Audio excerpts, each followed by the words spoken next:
You're listening to Jet Nation Radio, the official podcast of JetNation.com, the largest independent fan site in the NFL. Be sure to check out our forums and talk all things Jets with thousands of other diehard Jets fans.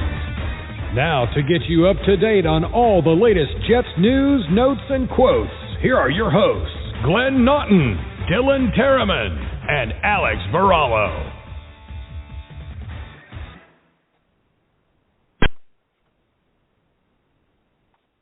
Good evening, ladies and gentlemen, and welcome back to another episode of Jet Nation Radio.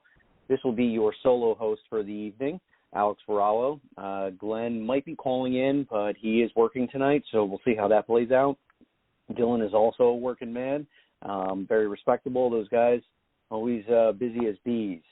But that's why we work together to make sure that we bring you guys the best content that we can. So this is a big week as far as, ramping up for the football season. Jets training camp has been going down for the last few days. I had the pleasure of attending camp the last 3 days, Monday, Tuesday, and Wednesday.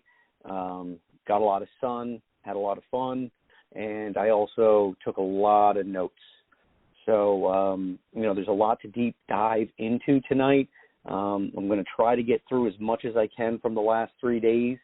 But if you guys don't know, please go to JetNation.com. KRL has been on the scene going to camp as well. He does phenomenal Jets reports. You really got to go check him out. You can find all of his content at JetNation.com. I'll be retweeting some of his stuff, so anybody who's following me, you'll be able to get access to KRL's notes. Really, really great stuff. Love the way he just really gets descriptive about all the dynamics of how practice goes down. So definitely go check him out. Before we get into the show here, we might have a guest tonight. We're expecting Dennis Waszak from AP Sports to call in. He's one of the beat reporters from the Jets, so that'll be exciting. I believe he'll be calling in around 7 p.m., so that'll give us just enough time for me to give you guys some of the things that I saw. But let's take a second here and thank our sponsor, Miles Social. If you're a business that's looking to improve your social media presence, Miles Social is who you need to get together with. They can help you with web design, management, search engine optimization, and much more. So please go find them at milesocial.com, milesocial.com. Thank you guys for being the best. All right, so before I start getting into the nitty-gritties of what's going on or what I've seen from camp here, I just want to briefly talk about some of the injuries that have come down just this week, and have some news for some players that were banged up previously and now look like they're getting healthier just a little bit more each day. So the big one and the scary one was Cam Clark. That was on Tuesday. This was the first day of that the Jets were wearing pads, and they had live hitting going on. They don't get too crazy by bringing people down to the ground, but they can wrap up. They can pop the pads and make some noise when they're out there. So the Jets had a really, really good practice, especially the defense on Tuesday, and they were into their second to last series of the day, or they had one more exercise that they were going to do. But after Cam Clark had went down, Coach Sala had called it a day. The situation is that Cam Clark ended up with a spinal contusion. It was quite scary. It was very quiet being on the scene. We really couldn't see what was going on. We couldn't see which player it was that got injured. But you can tell by the body language and how everyone was reacting that something was not right. It turned out that, he had some discomfort on his lower body, so, he was not able to move very much, so very, very scary stuff. But fortunately, his father had sent some news out and kind of came over the Twitter wire later that night that he was doing well. It was a little scary, but they do expect him to make a full recovery. Unsure of what his future will be, but it is definitely good to hear that he should be able to recover from this, because spine injuries in this sport, definitely something you cannot take lightly. So to Cam Clark, get well, get better, get healthy. We're all pulling for you, from the fan base and Jet Nation. Okay. So a couple guys that were on the mend and are looking a little bit better these days is Quinn Williams and Kyle Phillips. Both of these individuals had been dealing with foot injuries. Kyle Phillips was shut down last year in 2020, right around October. And he's still, working his way back into the process. I saw him on the sideline, or on the side field rather, getting some treatment, doing some drills.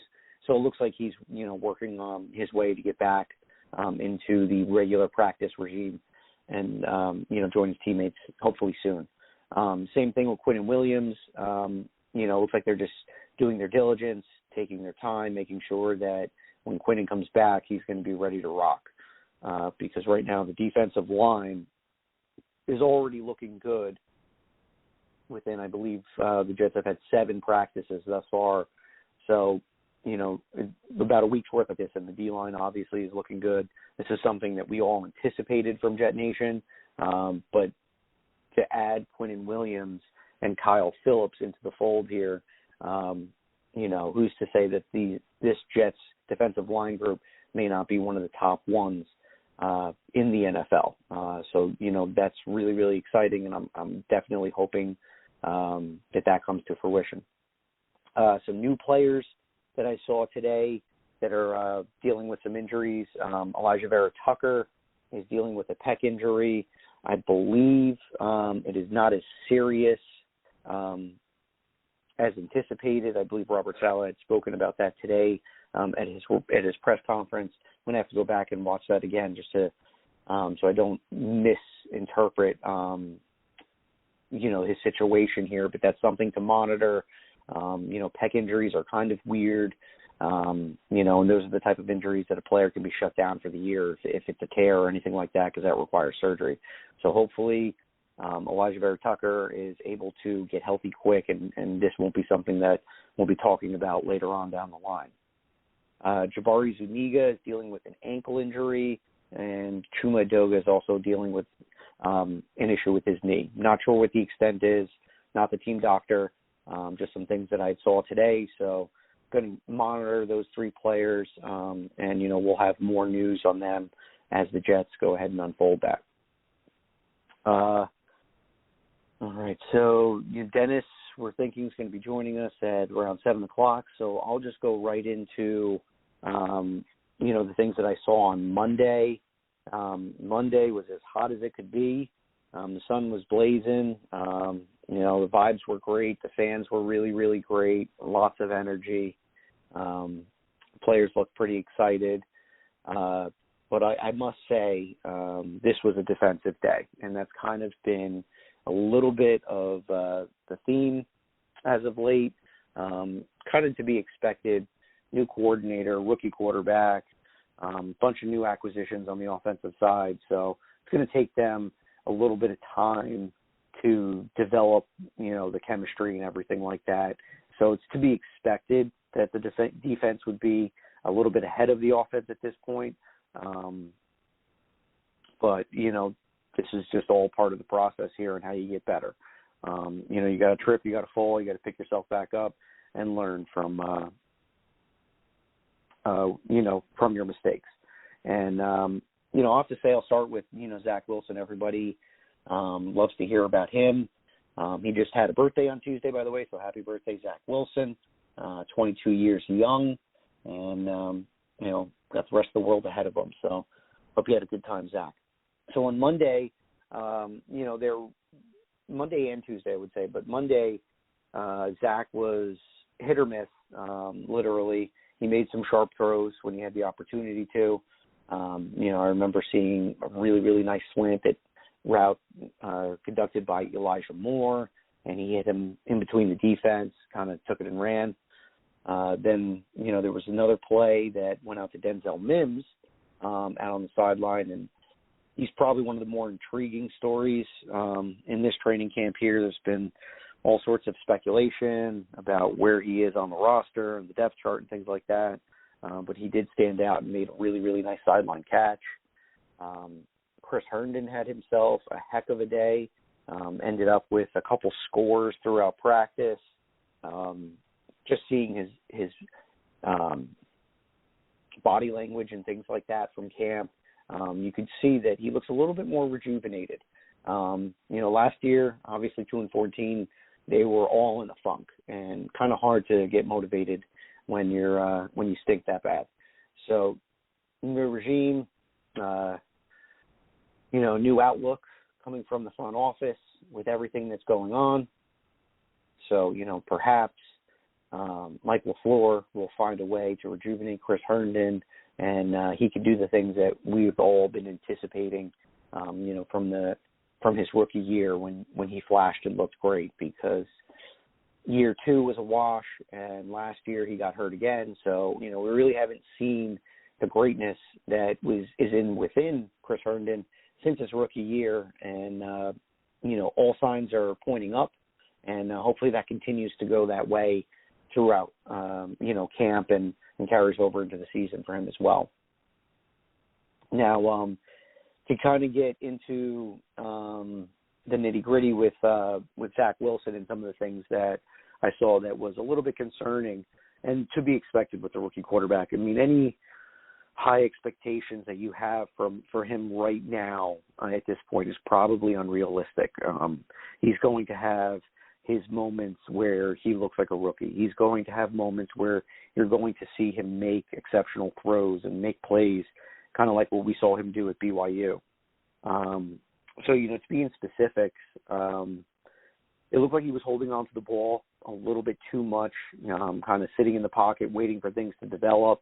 And when you do that, these pass rushers that we have, these guys have dialed up the pressure meter, and they're getting in his face and making, it more difficult for him, which is good and it's bad all in the same time, because it's not great that the offensive line is not giving him enough time, but it is good that he's starting to see this amount of pressure early on, because when Sunday rolls around, the red penny, the red jersey that he's wearing that protects him comes off, and he will be taking those devastating shots. So good to have this stuff happening now, early on in the process, so that hopefully when September rolls around, he's adjusted to the NFL speed.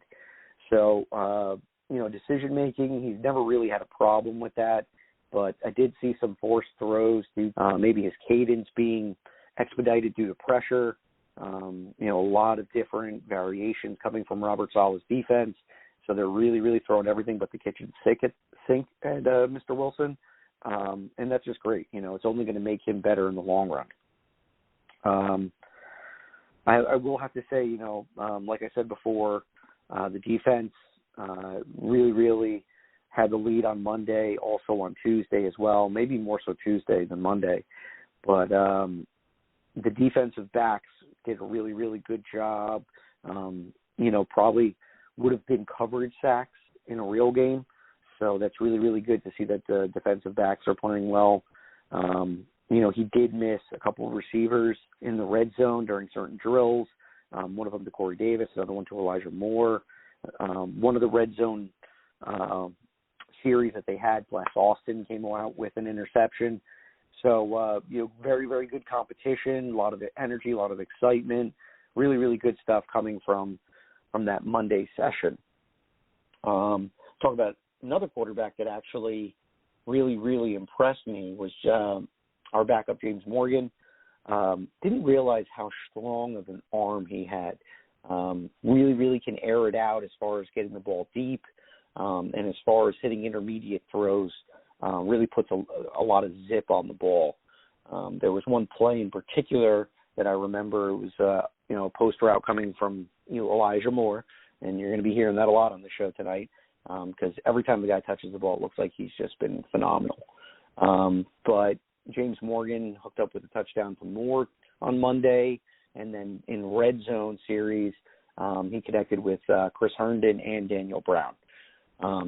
So, Monday's theme was really, really good for the tight ends. I think Kenny Yeboah found him. Herndon was in there a couple times. Daniel Brown found himself with a touchdown.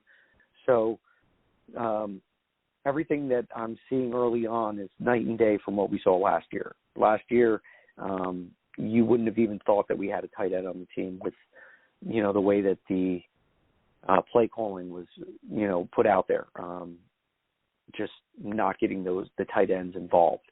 Thus far, from everything that I've seen, I can confidently say our tight ends will have a role in this offense.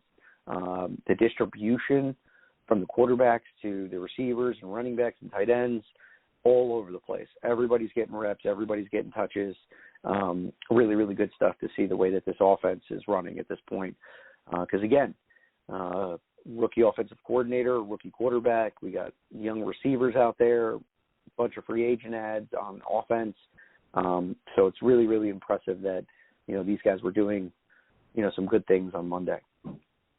To touch base about on the running backs, Tevin Coleman has looked pretty good. He had a nice red zone outside stretch play where he scored a touchdown. Michael Carter's been getting reps with the 1s and 2s. So looks like we might be having a 1A, 1B kind of situation with Coleman and Carter. That looks really, really awesome. Trayvon Wesco has been getting in the mix. Looks like he's going to predominantly be playing as a fullback or possibly an H-back. And I think that that's kind of where his niche would be on this team.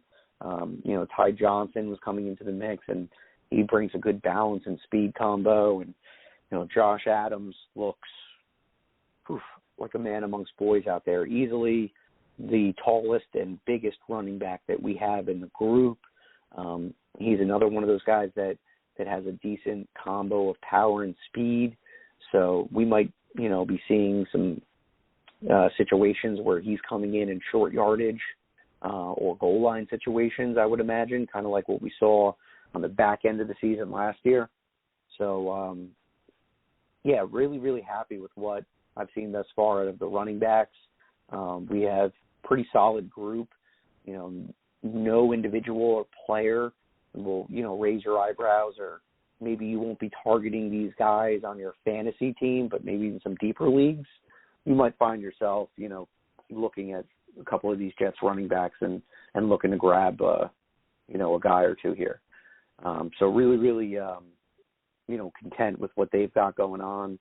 I spoke a little bit about the tight ends already.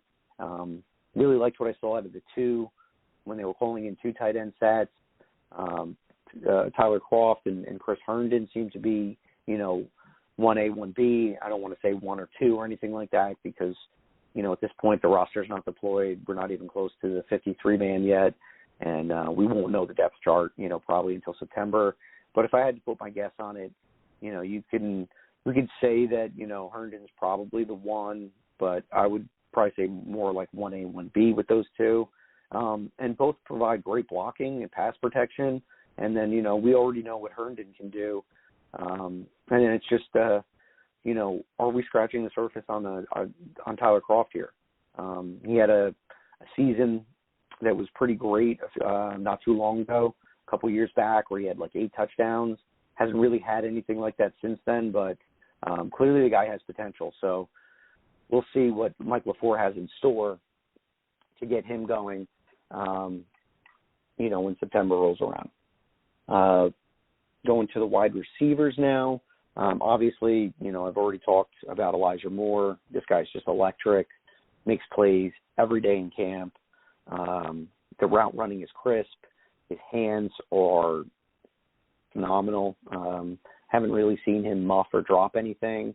If there was an incompletion, it's probably because the ball wasn't where it needed to be. And, I was watching him do some extra the other day in front of the jug handle thing. And, they're zipping that ball at him, and he could just do it with his eyes closed, it looked like. This guy looks like he has everything that we need on this offense, as far as having a playmaker and somebody that can do things special. So that's a name to, continue to look out for, and very excited about Elijah Moore. Now, one of the players that's been talked about quite often is Denzel Mims. I kind of feel that right now the coaching staff is trying to get a good look at everybody as far as, who's getting reps at 1s, 2s, and 3s. I've seen all different types of individuals, different, packages, and guys swap it in and out. It looks like they're just trying to see where these guys are at, how much of the playbook are they familiar with, and when they're running particular concepts, who is getting that separation, who's understanding what the defense is doing and adjusting their routes to make sure that they're open for the quarterback, things like that. So they're really, really testing the waters. I'm not going to get too alarmed or concerned about it. I feel like Denzel Mims has all the talent and the skill set to be a good wide receiver in this league. Last year just dealt with some injuries, kind of a wash. And, this year, lots of bodies in that wide receiver group, lots of talent, lots of, big, fast guys, smaller guys that are short and stocky with quick bursts and acceleration like Braxton Berrios and Elijah Moore. Then you have guys that can stretch the field like, the Smith brothers, Jeff and Vincent. Not brothers in real life, but we call them the Smith brothers. Then you have Lawrence Cager, the UDFA from last year out of Georgia. I mean, he wears number 15, and you'd think from a distance you were looking at Brandon Marshall. Big, physical guy. I believe the tallest receiver in our group, and he has wheels too. Just the other day he was running a deep route, beat Bless Dawson. The ball didn't make it to him. It was just not on target. I believe it was from James Morgan. He was passionate, a little upset that the ball didn't come to him. He was nearly 60 yards down the field. So, but that just shows you the type of talent that he has and what he's capable of doing as well. And it'll be interesting to see where Lawrence Cager ends up on this, because there is so many guys out there doing different things. Even DJ Montgomery, he wears number 14. So I remember when I saw that, I was like, wow, that's interesting, because there was a guy last year that used to wear 14, and we won't talk about him because now he's in Carolina. But, it's going to be a great competition as far as these wide receivers go, see how this all irons out. But this is what's going to make this team better. These guys are going to have to push each other harder and harder each day so that we get the best of the best out on there on Sunday. And I'm definitely looking forward to seeing how this works out. Will the Jets keep 7 wide receivers? Do they keep 8? All of this right now is just up in the air.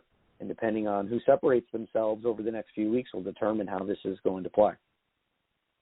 Go over to the defensive side right now.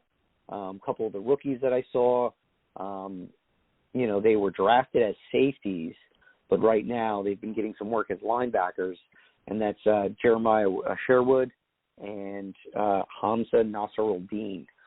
Again, both played safety when they were in college, and now they've moved into the linebacker group. So these guys will be competing, possibly for maybe the weak side linebacker position in our 4-3 base. So, that's something to make note of, and I'll continue to keep an eye on those 2 rookies to see who emerges. Because right now we know for a fact C.J. Mosley and Jared Davis are going to be 1 and 2 in that 4-3 base set, and who's going to be the third linebacker? That's the biggest question for that formation. So, okay, so got to talk about John Franklin Myers and Bryce Huff. Both guys have been making impactful plays for the last 3 days. On Monday, I remember a specific rep, and our new right tackle, Morgan Moses, really, really nice move, was lined up as the left defensive end, kind of gave Moses an outside look and went with an inside rush, got good leverage, got through, got into Zach Wilson's face, forced him out of the pocket, and it ended up being an incompletion. And this was in one of those red zone plays, and Elijah Moore was open in the back of the end zone. So when I've been talking about the disruption coming from the defensive line, these are the type of things that, I'm going back to. Another player that seems to be in mid-season form right now is Carl Lawson.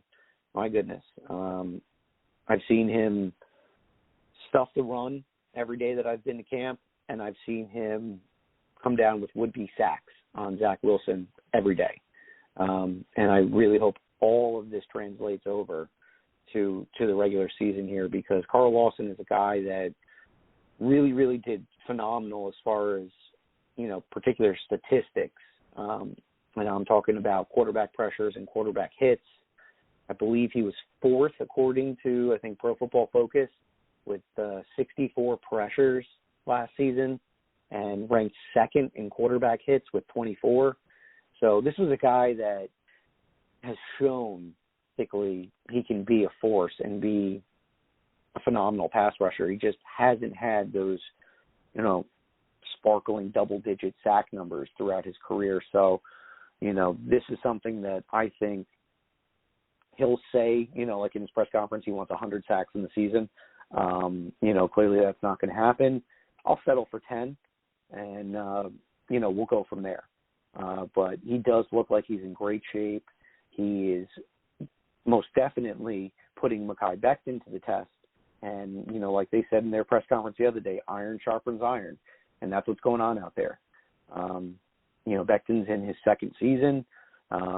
He played well when he was healthy last year, but, kind of in and out of the roster with some injuries here and there. So, this is a good opportunity for him to improve his craft, become a better, pass protector, and just increase his level of play by going up against one of the better pass rushers in the league. I'm not going to say Carl Lawson's elite, but let's just give that time, and we'll put a pencil in that note, and we'll see how that plays out down the line. So extremely excited that, Carl Lawson seems to be in mid-season form. Another couple guys that, really, really stood out to me on Monday, Javelin Guidry, having a really, really nice camp. I believe he might be lined up to be our potential nickelback starter. Probably one of the big reasons why we didn't bring back a Brian Poole. And, thus far, I've seen him doing a lot of extensive work with the defensive back coaches. And, he's had some pass breakups, and he's stuck his nose out, in traffic, just making it harder for the receivers to get the ball. And that's all we really need you to do. So Javelin Guidry, somebody to make note of for possible starting nickel corner. Another guy out there that's been quiet, hasn't been getting talked a lot about, Lamarcus Joyner, definitely going to be the partner in crime with Marcus May. Might see him in multiple variations of defensive packages, but at the moment looks like he and Marcus are going to be the 1-2 punch at the safety position.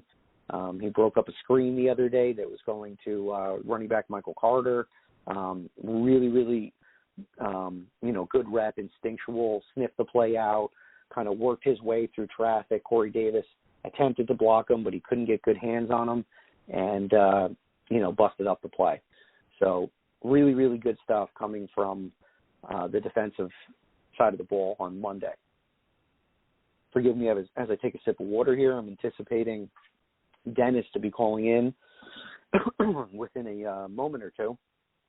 And I'll save, let me see here for what I have for Tuesday. Taking a look at just some of my notes here.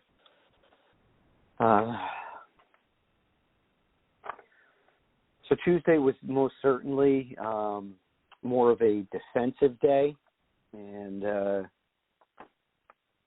defense was just downright super stingy, just to be honest. There wasn't a lot of big lanes being opened up as far as for the running backs, numerous defensive linemen getting pressure from the interior side, from the exterior, from the outside as well. Nate Shepard was a force to be reckoned with on Tuesday. John Franklin Myers was getting pressure. Same thing with Bryce Huff, Carl Lawson.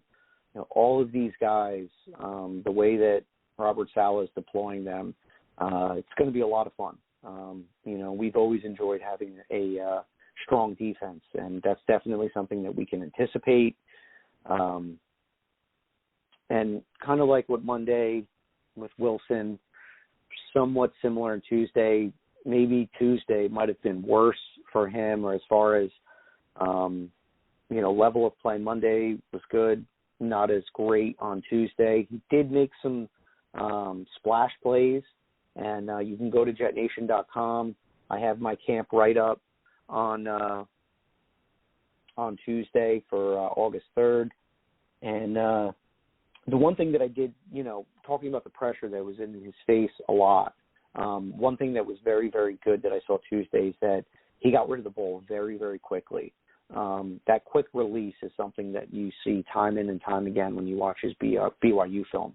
And, going from one day to the next, where he was, maybe miscuing a throw or forcing a throw that wasn't as accurate because of the pressure, he was finding outlets, and he was finding the right guys, his tight ends, his running backs, and other players like that. So you could see a little bit of development from Monday's practice into Tuesday's practice with the way that Zach was handling things.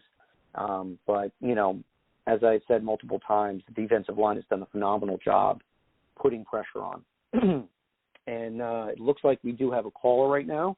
Hopefully this is Dennis, so let's get him on the air. Hi, caller. This is Alex from Jet Nation Radio. You're live. And who am I speaking with? Hey, Alex. It's Dennis Waszak. Hey, Dennis. How you doing, bud? Thanks for joining us tonight. Really appreciate it. You got it. My pleasure. All right. So, Dennis, I was just telling everybody in the beginning of the show that, you were going to be coming on to give us a little bit of your time. Let us know what you see from, I believe they've had, 7 practices thus far? This was 7 today. This was 7, yep. So we just wanted to, take a little bit of your time. We're not going to go too long tonight, and just kind of see, through your eyes and your lenses of what's been going on. And, right off the bat, since, some of our callers, you might be new to them, why don't you just take a moment and tell our callers, where you came from, how long you've been a beat reporter, and then we'll start getting into the nitty-gritty with this team. Sure. Well, this is, I think this is my 16th year. My first full year on the Jets beat was 2006. It was Mangini's first year. I was a backup before then, so I was covering camp in 2005 and covered home games during that season as well. So I've been along on this ride since 2006 through the Mangini, Rex Ryan, Todd Bowles, Adam Gase, and now Robert Saleh eras. So we'll see. I haven't been covering a lot of winning over the years, and you guys as Jets fans haven't seen a lot of winning over the last 10 years. So maybe it'll be good for all of us, to get some positivity and maybe some wins coming up, which we haven't seen a lot of. Man, do we need that. That is for sure.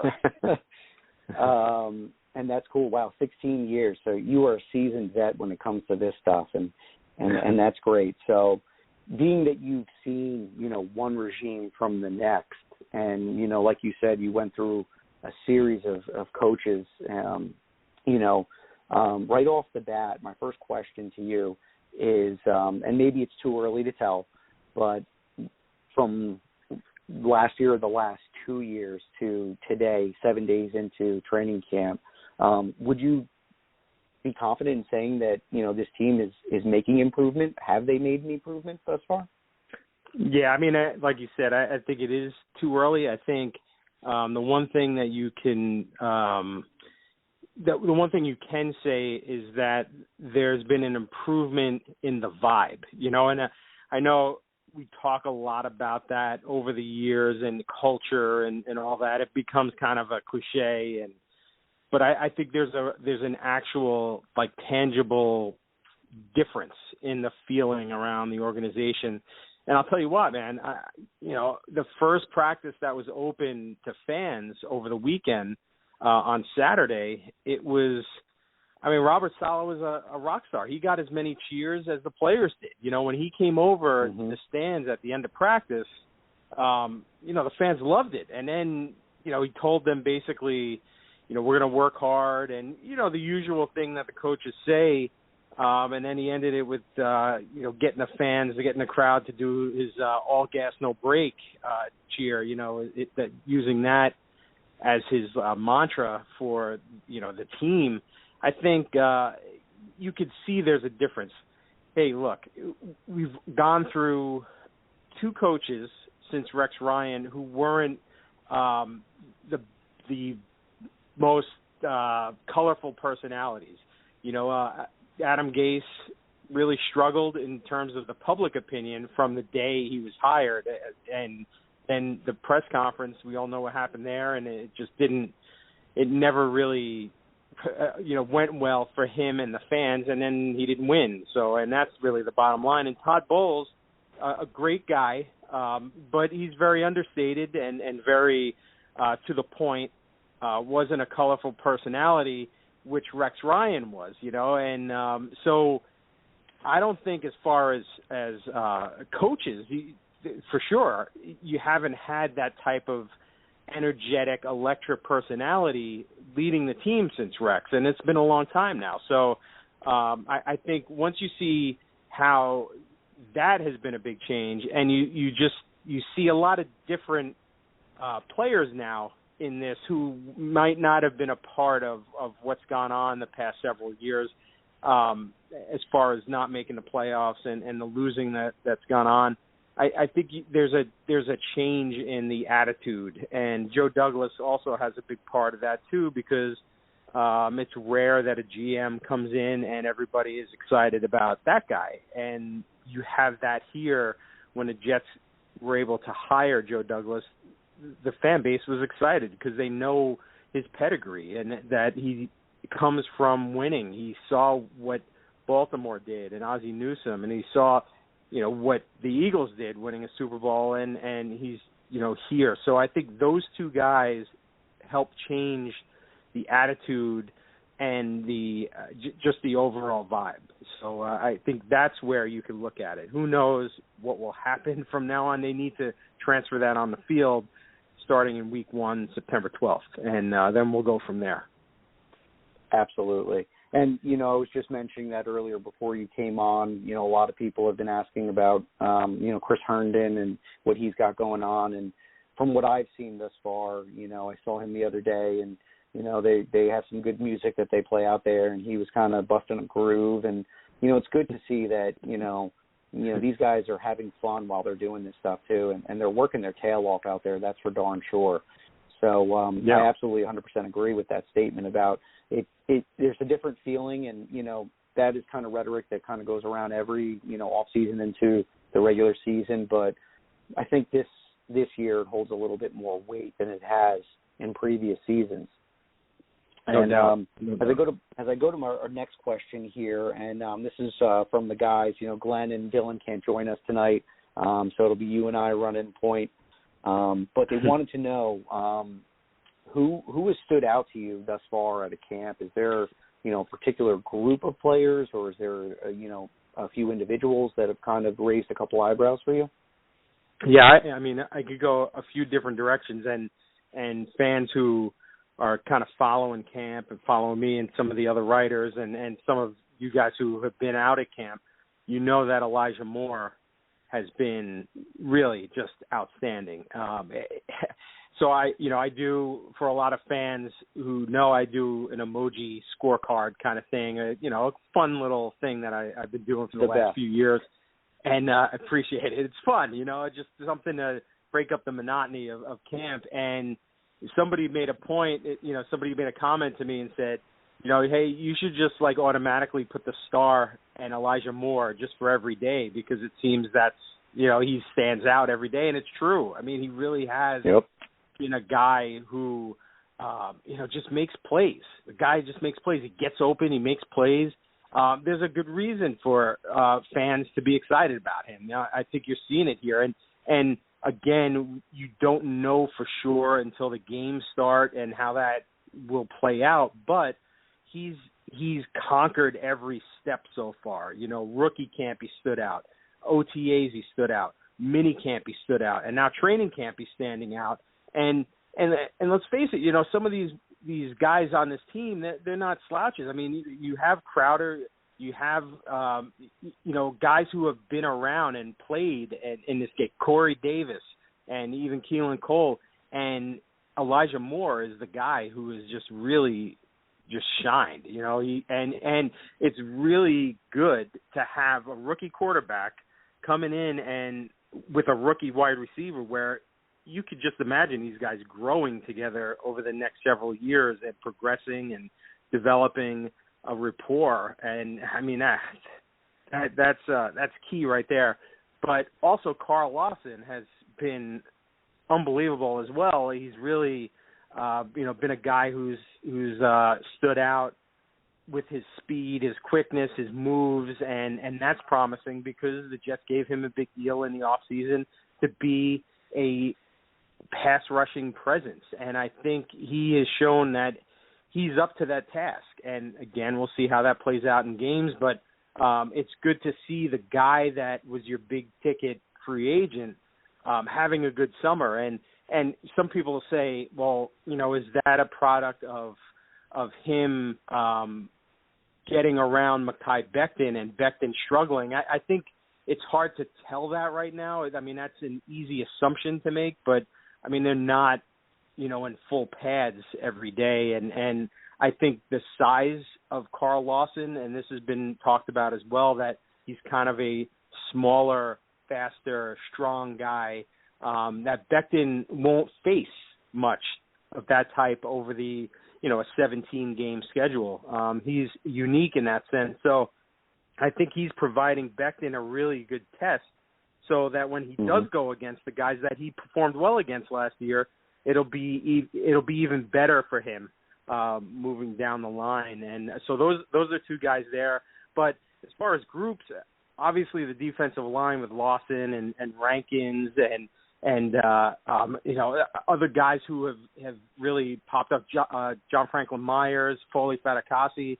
And that's not even counting Quinn Williams, who hasn't practiced yet, because he's still coming back from that foot injury.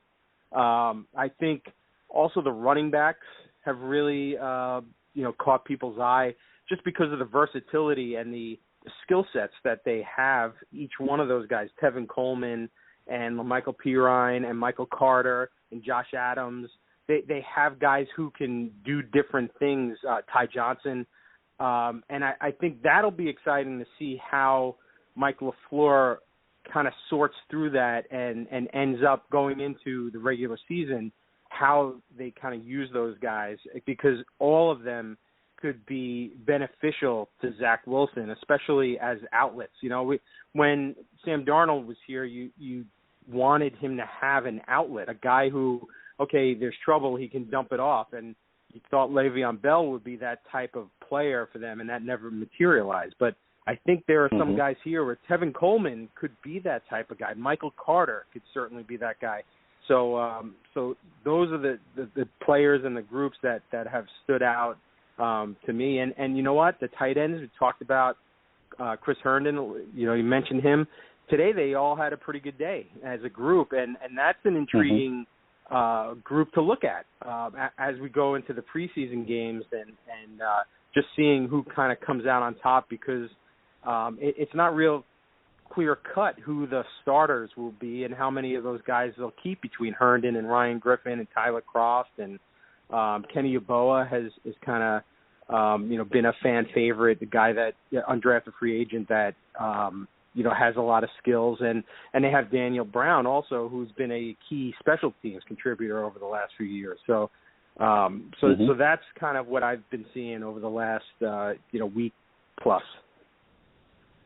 Yeah, I was just talking very briefly about the tight end group, and night and day compared to last year. I mean, you would have thought we didn't have tight ends with the way that they played last year, and if you look at the statistics, it just looks like they were a non-factor. But from the last 3 days of camp that I've attended to, it definitely seems like there's going to be a role for guys like Herndon and Croft and some of the other guys that you mentioned. And Kenny Yeboah, that's somebody I told our fans to make a note on, because he seems like he has all the tools. It's just a matter of how these next few weeks progress for him. And, if he ends up on the practice squad, that's not the worst case scenario.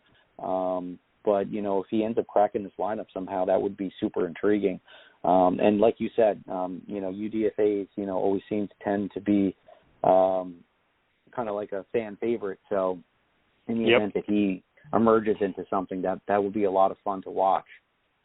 There was one group that I wanted to ask you about, and it seemed like throughout the offseason, and people like myself included, why didn't the Jets go out and target, a top-tier cornerback? What have you seen from the defensive backs, and, are the Jets safe with what they have right now? Is there potential or somebody that could emerge into something? What have you seen thus far? Yeah, I think one guy who has had a pretty good camp so far is Bless Austin, which is promising. That's a good thing to see because he's probably going to be a starter. And I think they are thinking about Bryce Hall being a starter this year, and he's had a pretty good camp as well. Today on can't even think of on Wednesday they moved Brandon Eccles in there just to kind of see what he could do with the starters.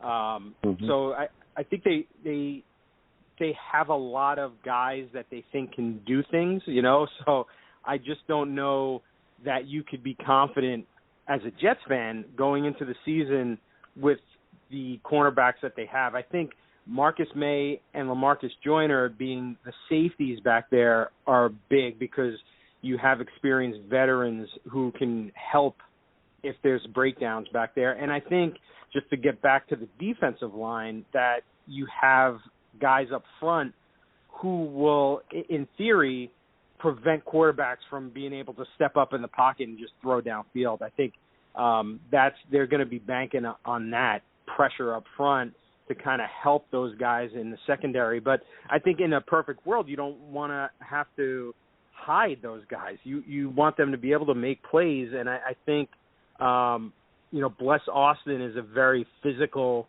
corner. I think he's a guy who could do something out there and help in the coverage. And I like Bryce Hall as a technique guy and being a guy who could blossom into kind of an all-around corner as well. And when you look at other guys at the slot spot, I like what I'm seeing from Javelin Guidry in that spot in the summer. He's really kind of popped off, making some plays, but there aren't big names, so it's hard to get excited and hard to feel confident that maybe Brandon Eccles as a rookie or Jason Pinnock as a rookie will just emerge.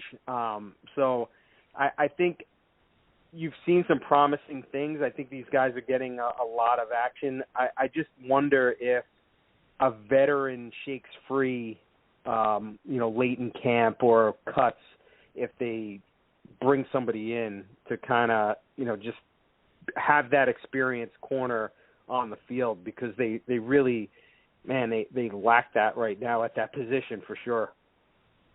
Oh, absolutely. And, even within our own AFC's conference, there's a plethora of different style of receivers that can just cause nightmares. So, we really need to make sure that these guys are prepared to go up against the Stephon Diggs and, We're going up against Cole Beasley, and then, we go down to Miami, and you've got guys like burners like Jalen Waddle that, can cause nightmares for you. And, even on the Patriots, you can never count them out for what they're going to do. Seems like they have, they're probably going through the tight ends to their wide receivers might be their course of, how they go about their passing attack. But, yeah, these defensive backs are, just in our small conference alone, they're going to be tested. And then, outside that, we're going up against some decent teams this year with some spectacular receivers. So these guys are definitely going to be tested. I got, take you just for one last question, if you'll have us. And this comes from Dylan. And, this is, Dylan and I would say everybody in the fan base since, 2019 when we made this big free agent signing. Quiet leader in C.J. Mosley. Don't really see too many people talking about him. And, he's one of those guys that just kind of, goes about his business and, he lets his play do the talking for him. But have you seen anything from him, or has he done anything that, shows us that, we can anticipate that we're going to get the version of, that small dose that we had of C.J. Mosley back in 2019 versus Buffalo week 1? Can we expect, that kind of play from him, 2 years later? I'll tell you what, you look at him and he looks like a different guy. And we spoke to Jeff Ulbrich, the defensive coordinator, about him, and he raved about the fact that C.J. Mosley, who has typically played at, maybe 245 or higher, is down to 231 pounds, and he looks it. Wow. He looks thinner, and it's not a case where, oh, man, like he looks thin. Is he going to get beat up? No, what he did was dedicate his offseason knowing the type of system that Ulbrich and Saleh are running, where they need the linebackers to be able to go sideline to sideline and play fast. And that's what he did. He focused on dropping some weight and getting faster. And now this is a guy who is a multiple Pro Bowl selection in Baltimore, a guy who is well established in his league, but as you mentioned, basically 2 years out of the league. He opted out last year, and he was hurt in his first season with the Jets, so he is a long way as far as in people's minds from that player who made those Pro Bowls and was a consistent playmaker all around the field on defense. But I'll tell you what, man, he's still a leader. He's still a guy who leads by example, and he could be a guy who is in prime contention to be a comeback player of the year. A guy missing 2 years basically and coming back. I think he's key to that defense. I think he'll be running things back there, and I've seen him flash at times during practice this summer. I think he'll be fine. And the fact that he did what he did by dropping that weight, it's really a credit to him. I'm just looking at a roster. He's listed at 250, but he's actually 231 pounds right now. That's crazy. To see a guy like that do that, and it was for the system, like knowing how he was going to play. So he's fully dedicated. That is the key right there. He's all in now. And he's ready to roll, and I think he'll be. It's almost as if they signed a new player or traded for a new player in this new C.J. Mosley. I think you're going to see him be able to make some plays, and I think Jared Davis is going to help also. That's another guy who people kind of just don't really talk about much. He could be a comeback player type, and so that's two middle. Inside linebackers that the Jets have who they're taking a chance on. And they both, I think, will be key to this defense. But, yeah, as far as Mosley, I really do think because you haven't seen him much over the last 2 years, you tend to forget the type of player he can be. But, like I said, the fact that he did what he did in the offseason and dedicated himself to really trying to play in this system, that tells you a lot, and I think it'll play out on the field for sure. Oh, man, that gives me the goosebumps. A rejuvenated C.J. Mosley. Let's go. Man, oh, man, when is week one going to be rolling around here? And, I'm glad you mentioned, Jared Davis, too, because, he had a burst of emotion the other day. And, somebody that had talked about in a recent press conference about how, things were just so bad for him in Detroit, he almost thought about hanging it up. So to see how, he's kind of been rejuvenated in this solid defense and, the way he expressed himself the other day, I'll say, you can see that he's buying into this. And, for not many people that may know of what had happened, it kind of looked like there was a defensive bust. And, man, did he have an outburst, we'll just say, and kind of had to walk off the sideline a little bit. And, I think his helmet across to where you could have heard him. Yeah, there was a lot of stuff going on there, and it was like, whoa, what in the world is going on? But you know what? That's what we can expect when you hear that mantra from Robert Saleh, and that to me, I said, all right, now I'm starting to see, how he affects players and what he instills in them. And man, there's definitely a fire burning in Mr. Davis, and that's going to no doubt, turn out to be hopefully very, very good productive play from him and Mosley coming from the interior aspect of our linebacker core. So I'm definitely very excited about that. And Dennis, looks like we're almost out of time here. We're up against the clock tonight, but just really want to thank you for taking the time. I know you're a busy guy, and what you did tonight was phenomenal, giving us all those little gems. I mean, this is as good as gold for our listeners. And, anytime you want to come join us here, open invitation, my man. And again, sounds good. Thank you. And if you can, please let our fans know where they can find you. I'll be sure to retweet your stuff on Twitter. But yeah, please, the floor is yours, and, do your thing. Sure. I'm at DWAS73 on Twitter, and you could find, I tweet out everything, all the stories out there, apnews.com. You could find all of our NFL coverage there. And I appreciate you having me on, and it's always fun. And this is the good stuff, right? This is the good time where everything is positive for the most part. And now, we'll have some preseason games coming up soon. We'll have some joint practices and start getting it really rolling. So it's exciting times for Jets fans. So everybody be optimistic, and hopefully, in about a month or so, things are still, looking good, and everybody's healthy, and start rolling. Sounds great, man. Well, again, thank you for joining us tonight. And, I think I'll be out there next Monday and Tuesday as well. So, hopefully maybe I could see you and meet you face-to-face. That would be great. Sounds good. Again, thank you, and have a good night. You too. I appreciate it. Anytime. Take care. All right. Be well. Be well. Bye. Okay, folks. So Dennis Waszak, really, really great stuff. Coming from AP Sports, as he said. Be sure to go to my Twitter page at NYJetsLife24. I'll be retweeting his content and his handle so that you guys can give Dennis a follow. Really puts out great content. So, if you're a Jets fan and this is the kind of stuff that you're into, Dennis is the guy that you need to start following. Like I said, we are up against the clock tonight. We only have about another couple minutes going down here.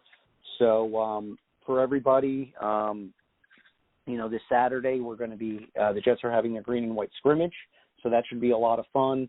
I will be in attendance of that, so I'll try to make some notes, and try to write a few things down so that next week when we do the show, I'll have something to talk about for the green and white scrimmage.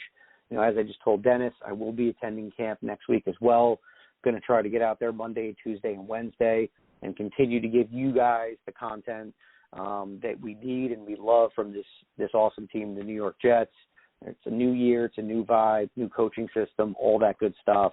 And, I'm really, really looking forward to seeing what they do. And And before I go, just want to just briefly go through some of the things that, I saw today. Today was one of the best days that I've seen from Zach Wilson, of the 3 days that I've been in attendance. He was really, really orchestrating the offense very well during the 11-on-11 series. And then in specifics, in the 7-on-7 red zone series, he was absolutely surgical. In those drills, he was 8 for 9 with completions, and he had 6 touchdowns to 6 different receivers.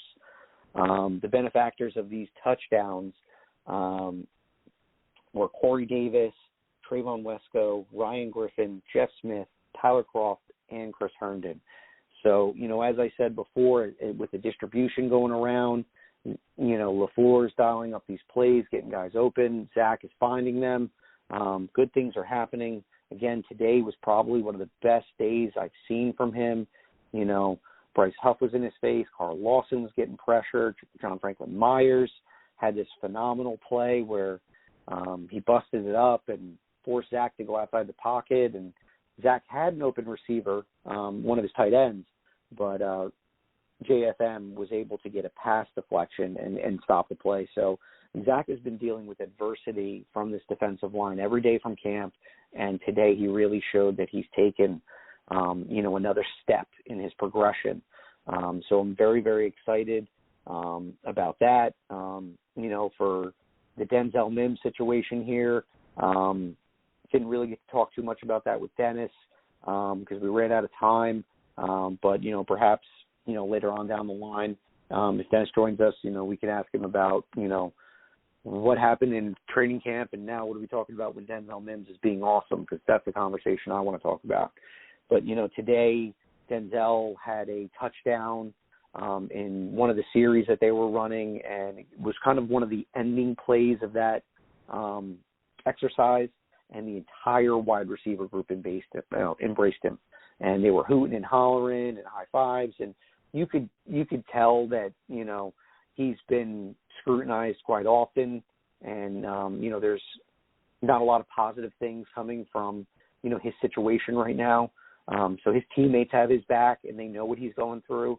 And, maybe this is going to develop that chip on his shoulder that he needs to excel to the player that we want him to be. So really, really good stuff today from Denzel. Like I said, the defense has been looking really, really good, but, today the offensive line opened up some really, really nice lanes, for the running backs. I mean, Ty Johnson had himself a good run. Josh Adams was making things happen. Michael Carter found himself with a couple of nice runs inside the red zone. Tevin Coleman in the first play of 11 series had a really, really nice long run. Probably would have been, anywhere between 15 to 20 yards. So, things are, ramping up here. And, they're in only a short amount of time I've seen, progression in certain players already. So really, really good stuff. Today was a great day, and I can't wait to get out there Saturday for the green and white scrimmage, see kind of how the scripted plays look and see what these guys look like, actually in the stadium at MetLife. So I'm most certainly looking forward to that. I'm going to sign off here, folks, and just want to say, it's been a lot of fun this past week. People that have interacted, with me on social media, you guys are great. If you guys have any questions, any particular players that, you're interested in that you guys want me to make some notes on when I'm at camp next week, I love that stuff. So please go ahead and reach out to me, and I'll try to do my best to, see what those individuals have going on. So guys, don't forget, go to jetnation.com. Number one fan forum in the NFL. Download the app, all for free, nonstop Jets conversation and content. We got articles coming out every day. We got Green Bean doing the YouTube stuff and doing mod videos. He's been great with that. And, anything else that you guys have suggestions on, please let me know so we can, deliver a better show, better content for you guys.